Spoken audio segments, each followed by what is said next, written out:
It was a good week for us. I think we're moving into the Lamar game. It was something that we wanted to rebound from after the LSU game when we went behind for the first time in the year and didn't have a great response. So moving into Lamar, we talked last Monday that one of the biggest factors for us going into that game was going to be the weather. And we didn't get to train on the Tuesday and the Wednesday going in. So we essentially had a recovery session on Monday and went in bare to the Thursday. And we started really slow, but we knew that was going to happen. We figured that our energy levels would be a little low with the athletes being stuck in their apartments and their dorms for the 48 hours before. But I felt after the first 45 minutes, we went down a goal. And again, the conversation was, okay, what did we learn from the LSU game? Did we get any better? Did we make any improvements? And could we come out in the second half and win the second half and get a result from the game? And extremely proud of the athletes and how they responded and how they played for us to leave the game and to score a goal in the last 5 minutes really showed that perseverance and that resilience that we had been developing over the course of this non-conference schedule. And really happy to leave there with a point. We didn't change anything. We didn't do anything tactically different. We just went through and said, we need to learn some character development here and can we get the result that we're looking for? And we did. And we came out with a point. And really on the road after everything that we'd went through, that was really good. It was a good lesson for us to learn. Obviously, we would have loved to have 3 points, but a point in the road after being in the lesson that we had learned from LSU game, extremely happy with that. Rolling into Sunday, our last tune-up right before our conference schedule with Texas State, we wanted to make sure that the last 2 games against LSU and Lamar was not a reflection of the program and how we want to be. So it was a conversation of what we can control, how can we make those adjustments again on a positive note instead of fighting back, making sure we started on the front foot and then carrying our results for the rest of the game to make sure that we're proud of our performance. And the athletes done that really, really well. Everyone across the board, everyone that impacted the game was phenomenal. On and off the field. I think the energy on the sideline was fantastic. We cheered us on in the right manner. We held ourselves accountable for the right things that we were looking for. And we ended up with a great result. We started off the game and Meg Bradley got on the score sheet, and she's been a young woman who's been phenomenal this year, but she's been helping the program in other ways than putting the ball in the back of the net. But it was really nice to see her get a goal from her hard work and her performances in the game outside the box so far. And then we made a couple of adjustments in the second half, and to come out and to see Tatum score a goal as well from a cross that really got us on the front foot in the second half was really good. And then the third goal came from Sydney Barnes, a freshman, from a great volley outside the box, who had also assisted on Tatum's goal. She made a huge impact. I think she missed 3 or 4 games due to injury and only come back for she came on into the game off the bench against Rice and against LSU. So she really made a huge impact on the game as well. And then Brianna Henry, who has been pushing through preseason, improving herself in practice, got some minutes and was able to get on the score sheet as well. So all across the board, from our returners, from our freshmen, from our forwards, our goalkeeper, everyone had a part to play on this weekend, and really happy to walk away with an undefeated weekend before going into conference. Now, in the Lamar match, we saw how LSU that go-ahead goal came, and then the goal came after surrendering that first goal. And you had mentioned about how kind of things were kind of sluggish. But what can you say about the defense still holding firm until that equalizer came in and not letting that subsequent second goal or anything like come in? What can you say about the defense kind of bowing up at Lamar? Yeah, for sure. I think that's one of the big things that we had worked on in the off-season is how to respond in those moments. I think some of our lowest points last year, we played against James Madison. They scored a goal in the first 10 minutes, and then it was 2-3-0 right after 15-20 minutes. Same at South Alabama, 0-0 at halftime, and then they ended up 5 in the second half. So once 1 went in last year, it was 2 and it was 3. And that was the big thing that we had to make better this year. So to watch that goal go in, that was a very good goal from the young lady. And for us to respond and control the game still and not allow a second goal in, I think it shows a lot of maturity and a lot of growth from our backline for sure. Especially seeing that last year, another one of the things was second half and how that was an issue. Yeah. And you guys were able to respond and get that goal late. What can you say about the growth and how impressed are you the growth and maturity of this team to be able to in the later minutes be able to get that response and able to get that point?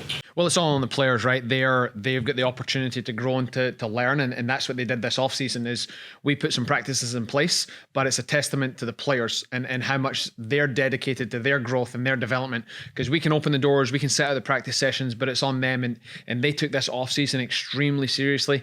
They grew in every area that we challenged them to grow. They grew, and that's what you're looking for. So now's the test time. Now you have to implement it, and it is a huge testament to the maturity and their growth and their resilience. Sunday, you had multiple players get the goals in the back of the net. How important is it for them to, first of all, see time and kind of build that confidence to score? I think it's something we've been talking about all year, is that, or even to be fair, all 3 years that we've been here as a staff, is it's not just one player that's impacting the results of a team.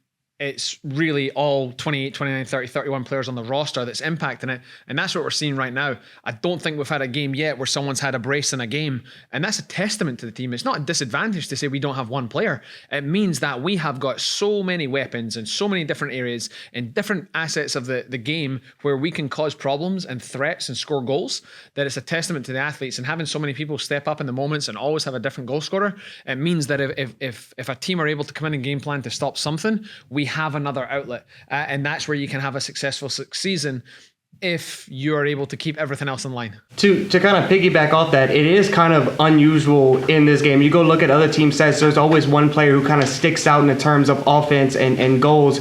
You guys are kind of unique in that sense. How difficult is that for opposing teams to know that there's not just one player you have to target and try to shut down, it's the entire team as a whole? Yeah, I would hope it's difficult to do, right? I mean, on the flip side of that, someone's probably saying, hey, they don't have a special player, so there's no one really to game plan against. But I think from our belief as a staff is we want to have a team cohesiveness and a team culture where it is everybody's bought into it. We don't want to rely on one person, because I think in order to have sustained success, you have to be good all round. You can't just have one, because that one player is going to get injured. They're going to have an off day. They're going to miss the mark. And then you're really relying your whole hopes and dreams on one player. And this is a team sport. It's a team effort. It's a whole organization that's trying to get towards the same goal, whether that is our athletic trainer, our nutritionist, our strength and conditioning coach. Everyone's all going towards the same goal. So I would assume and I would hope it's difficult to game plan against. And it means that we're always ready. And if we are having a bad moment, it's the next person up. We've talked about how you guys have been so aggressive this season, putting teams on the ropes very early. But you've had 2 games with LSU and Lamar where you guys have been put on the ropes early. One, how difficult is it for your team to make those adjustments mid-game, knowing, okay, now we're the ones being put on the ropes, we have to adjust, and how are they doing that? I think that was the good thing, and how quickly they learned, right? So LSU was the first one. We got tested there, and we went behind, and we didn't respond well. So that was great. So the challenge for us then as a staff is, okay, how quickly are we going to learn? Is this going to take 3 or 4 games like it did in 2022 before we get that next win? I think we won in 22 against FIU at home, and then the next time we had won was against ULM, right? We went our 6 or 7 games where we got a couple of ties, but not a win. So the growth there wasn't great. For us to turn around and have the result against LSU that, we were hoping for a different outcome, and then roll into Lamar and go down a goal, but then still got a point, and then roll into Sunday and win, we've had a full turnaround within 6 days. And that's phenomenal. That's what you're looking for. That's growth. That's maturity. That's development. And if we can continue on that path, now we've seen everything. We've been behind. We've tied. We've played against different systems, different formations, different key players in different areas. We have all the tools now. Now it's just remembering and implementing each game on where we can go and get an outcome. What is the biggest takeaway you have gotten from your team with this non-conference schedule? That playing a different variety of teams and being able to be in a place where we can work on things consecutively has a huge impact on our game. So, last year we had 5 games on the road in a row, and it really wasn't even training. It was literally just travel, game. Whereas now we've been able to walk through some things. We've been able to do some film analysis. We've been able to meet with the players. It's been a big goal for us this year to make sure that they're not just physically prepared, but mentally and socially prepared as well. And I think so far we've got the preparations right, and that's a big thing for us. And now, as you enter into conference play, your first opponent, what kind of stands out? What do you kind of look at that really is you kind of have your eye on as you're going up against them? Well, I'd said at the start of the year, I think Texas State are one of the favorites to win the conference this year. I think they're a phenomenal team. They're very athletic. They've got some very, very good players in some dangerous positions on the field that we already know about, and we'll see in the next coming week for the Scout. They're a team that are going to defend very well. They're going to be hard to break down. They're going to hit you on the counter-attack with some key pieces they have. Their two forwards are phenomenal. Their attacking mid is incredible on the ball as well. So we're going to have to make sure that we are patient in possession. We're going to have to make sure that we're building the right attacks. We're going to have to take our chances from the right areas. But then we're going to have to be, big thing for us this week is that we're going to have to be mentally engaged. We're going to have to make sure that we're switched on when we don't have the ball to make sure that we are defending the transition well and taking away their key threats. How important is it to start your conference schedule with such an elite team as your first game in conference? I mean, it's a great test, but there's 9 other games after this, right? So even going into the game, if we win it, it doesn't mean that we're fantastic. If we lose it, it doesn't mean that we're terrible. It's a test for us on the conference level to see, let's go play one of the best teams. Let's see where we're at getting ready for conference. The goal's still the goal. We still want to make the tournament. Yes, we want to be as competitive as possible. We want to go and win championships, but we're not going to change that just because we've had what seems like a very successful non-conference schedule. It's still 9 games after this one game. So we'll prepare as best as we can. We'll make sure the athletes are ready. We'll make sure the staff's ready, and we'll take the game one game at a time. And then after that game, we'll regroup and we'll assess for the next game of App State on that Thursday as well. We talked about your team making adjustments to teams attacking them a little more, but more importantly, how has Natalie been able to adjust? Because in the first couple of games, she wasn't being tested as much. She's gotten tested against LSU. She was tested against Lamar. How have you seen her make those adjustments and kind of improve as the season's going on? Yeah, I mean, she's grown tremendously as well. Obviously, we went through the first 3 or 4 games and she didn't get tested, and I think that was just, it wasn't a shade on the opposition. It was just how good our team had started off the year, and then to get called upon a lot in those back-to-back games against Lamar and against LSU. I mean, the 2 saves in the LSU game, specifically the one in the second half, was incredible. And then the 2 saves that she made in the second half, close back-to-back, one in the header and then the spread save in the second half against Lamar are some of the best saves I've ever seen. So I think she came into yesterday's game and she was composed. She had already matured from those 2 games. She was punching crosses. She was collecting crosses. She made saves when she had to. She was moving her feet. She was reading the game. I think the biggest thing that's allowed her to do is get herself settled in. Now that she can see that she can make those saves, I think has given her some confidence. So really happy that she's been able to get tested. Again, her value and her performances aren't put on whether we concede a goal or not, right? Because we can't control all of that. Teams are going to score. Good offenses are always going to score goals, but she has been phenomenal and when we've needed her to be.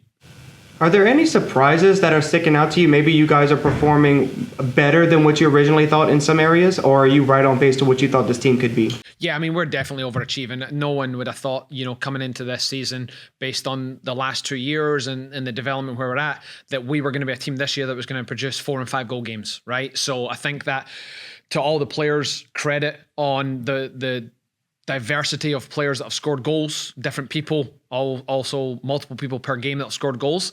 That's because they've been bought into our philosophy. And then defensively, where we're at with having 5 clean sheets so far, that's a testament to not only the back line and some changes that we've made there, but also the new players that come. We've got a lot of new faces on the back line.